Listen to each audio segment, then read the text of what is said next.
साईनाथाय नमः। बोलो साईनाथ महाराज की जय। प्रिय भक्तों, इस अध्याय में हम आपको साईं बाबा के कुछ उपदेश और उनके आश्वासन इसके बारे में बताएंगे। श्री साईं बाबा ने अपने भक्तों को आश्वासन दिया है, जो भक्त पूर्ण श्रद्धा, विश्वास और भक्ति के साथ उनका स्मरण करेगा, उसके घर में कभी अन्न, वस्त्र तथा अन्य सुख सुविधाओं की कमी नहीं होगी। उसके जीवन का संपूर्ण भार और तो उत्तरदायित्व स्वयं साईं बाबा के ऊपर रहेगा और वे सदैव उसकी सहायता के लिए तत्पर रहेंगे। मृत्यु से कुछ समय पूर्व साईं बाबा ने अपने भक्तों को आश्वासन दिया था कि यद्यपि वे इस क्षणभंगुर देह को त्याग रहे हैं, फिर भी वे देह रहित होकर भी सदैव शिरडी में निवास करेंगे। उनकी समाधि भक्तों को सदा अपनी उपस्थिति का बोध करवाती रहेगी। जो भक्त श्रद्धापूर्वक वहाँ आकर साईं बाबा का स्मरण करेगा, उसके समस्त दुखों और बाधाओं का नाश हो जाएगा। साईं बाबा ने अपने भक्तों से कहा था कि जो व्यक्ति सच्चे हृदय से उनका उपासक बन जाएगा, उसे अपनी मुक्ति के लिए किसी भी दूसरी साधना की आवश्यकता नहीं होगी। श्रद्धापूर्वक साईं चिंतन करते ही उसे धर्म, अर्थ, काम और मोक्ष सहज ही प्राप्त हो जाएगा। जो व्यक्ति साईं बाबा को अपने कर्मों और विचारों का मुख्य ध्येय बना लेगा, उसे ब्रह्म ज्ञान के साथ साथ मोक्ष की प्राप्ति होगी। इसके लिए किसी भी आडंबर की आवश्यकता नहीं है।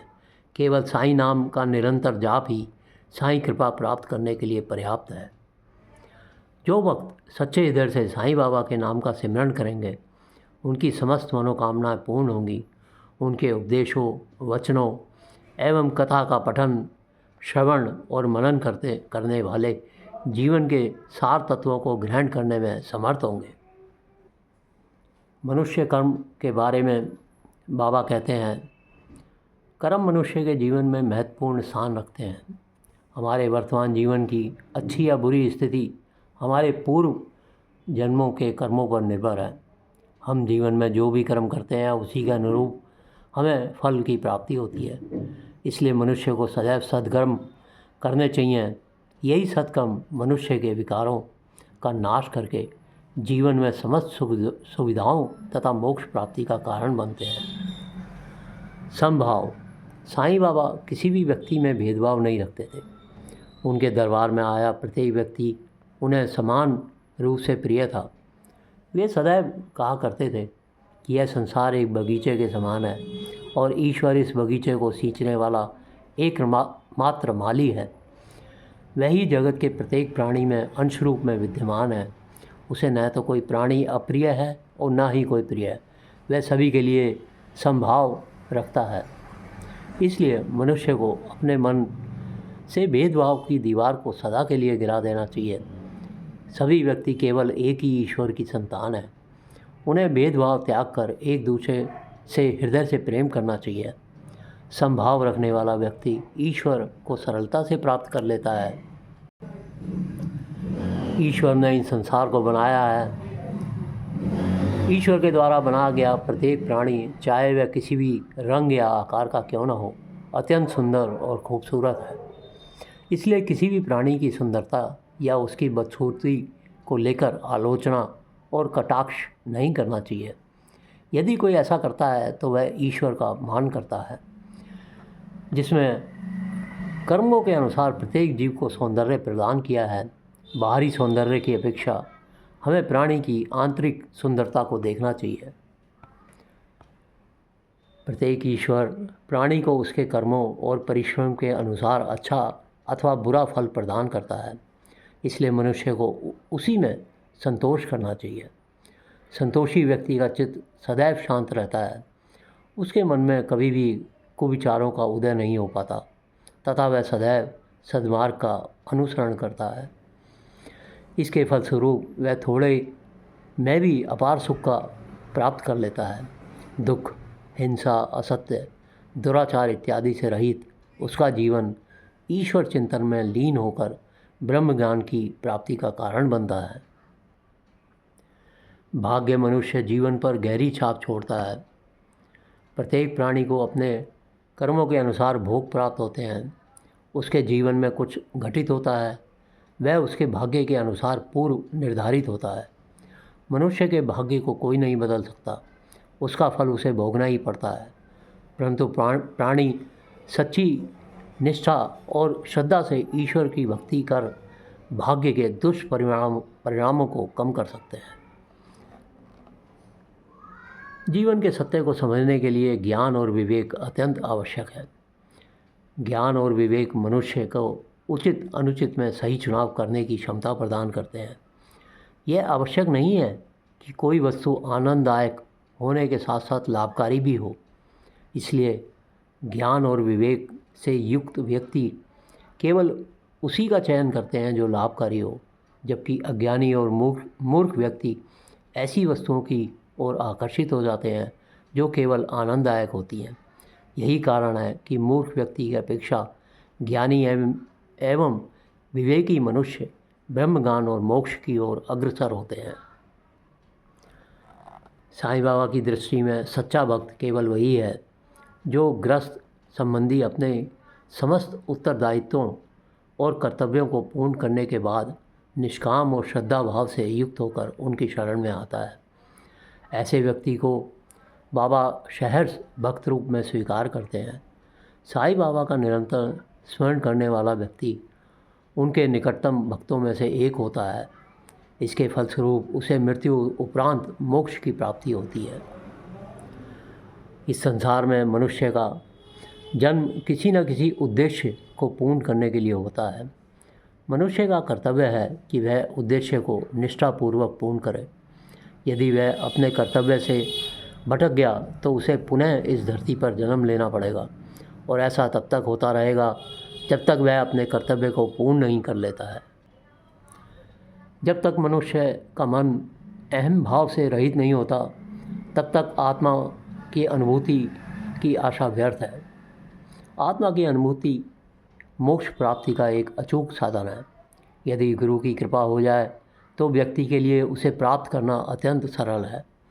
परंतु गुरु कृपा प्राप्त करने के लिए आवश्यक है कि मनुष्य अहंकार का त्याग करे। अहंकार मनुष्य के सद्मार्ग का सबसे बड़ा शत्रु है। जो व्यक्ति अहंकार में भरकर किसी दूसरे का अहित करता है अथवा उसे पीड़ा पहुंचाता है, वह अप्रत्यक्ष रूप से अपने गुरु और ईश्वर का अपमान करता है।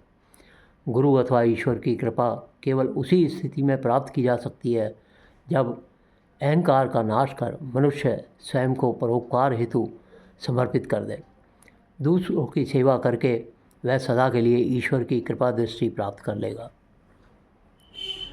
प्राणी इस संसार में अकेला आया है और मृत्यु के उपरांत अकेला ही जाएगा। फिर भी वह सदैव संसार के नाशवान पदार्थों को अधिक मूल्यवान, श्रेष्ठ और महत्वपूर्ण समझता है, जबकि ये वस्तुएं इसी लोक में रह जाती हैं। परंतु जो परब्रह्म सदैव उसके साथ रहता है, वह उसी का चिंतन करना भूल जाता है। प्राणी संसार में घटित होने वाली घटनाओं में उलझकर ईश्वर के न्याय संतुलन को पूर्णतः भुला देता है। सभी प्राणियों को उनके कर्मों के अनुसार अच्छा या बुरा फल प्राप्त होता है। यह ईश्वर की न्याय व्यवस्था का प्रमाण है। इसलिए प्राणी को समस्त घटनाओं को समान रूप से स्वीकार करना चाहिए। ईश्वर में विश्वास करने वाला व्यक्ति मोक्ष को अवश्य प्राप्त करता है। एक व्यक्ति का दूसरे व्यक्ति से बिना मूल्य दिए जबरन कार्य करवाना शोषण कहलाता है। दुराचार, असत्य भाषण इत्यादि की तरह शोषण भी महापाप की श्रेणी में आता है। अतः इस संसार में सभी प्राणी ईश्वर की संतान है। उनमें अंश रूप में स्वयं साईं बाबा का वास है। शोषण करके किसी व्यक्ति को कष्ट या पीड़ा पहुंचाने का अर्थ स्वयं साईं बाबा को कष्ट पहुंचाना है। अतः किसी भी व्यक्ति से जबरन परिश्रम का मूल्य चुकाए बिना कार्य करवाने की आशा नहीं करनी चाहिए। कार्य करने वाले व्यक्ति को उसके परिश्रम का उचित मूल्य देना पुण्य की श्रेणी में आता है। साईं बाबा कहते थे, जो व्यक्ति किसी भूखे को भोजन करवाता है वह वास्तव में मुझे ही भोजन प्रदान करता है। मैं उसके भोजन को भेंट रूप में स्वीकार करता हूँ। अर्थात जो व्यक्ति निरंतर साईं चिंतन में लीन रहकर स्वयं भोजन करने से पूर्व भूखे व्यक्तियों को भोजन करवाता है। साईं बाबा उसकी सहायता के लिए सदैव तत्पर रहते हैं। मनुष्य के जीवन में आने वाले कष्टों और दुखों का कारण उसके अपने कर्म होते हैं। ऐसी स्थिति में धैर्य मनुष्य की सबसे बड़ी परीक्षा है और वो उसकी शक्ति है। जो व्यक्ति दुखों के भवसागर में भी धैर्य का साथ नहीं छोड़ते, उनके दुख निश्चित ही सुखों में परिवर्तित हो जाते हैं। कठिन से कठिन मार्ग भी उसके लिए सरल हो जाता है। जो अदृश्य शक्ति इस संसार की रचना करती है, जिसकी इच्छा से कालचक्र का पहिया घूमता है, जो प्राणियों को उसके कर्मों के अनुसार अच्छा या बुरा फल प्रदान करता है, जिसे इस सृष्टि का उत्पत्ति कारक माना जाता है, वही ईश्वर है। पापियों के नाश तथा भक्तों की रक्षा के लिए समय समय पर ईश्वरी अवतार धारण करते हैं। साईं बाबा भी उनके अंश से उत्पन्न होकर इस सृष्टि के प्रत्येक प्राणी के कष्टों का निवारण करते हैं। प्रिय भक्तों, आगे की कथा हम अगले अध्याय में करेंगे। साईं साईं करते रहें, साईं बाबा का हर पल नाम लेते रहें। हमारे चैनल में रुचि आ रही है तो इसे सब्सक्राइब करें, लाइक और शेयर करें, परंतु बाबा को ना भूलें। बाबा का नाम हर पल लेते रहें। बोलो साईनाथ महाराज की जय।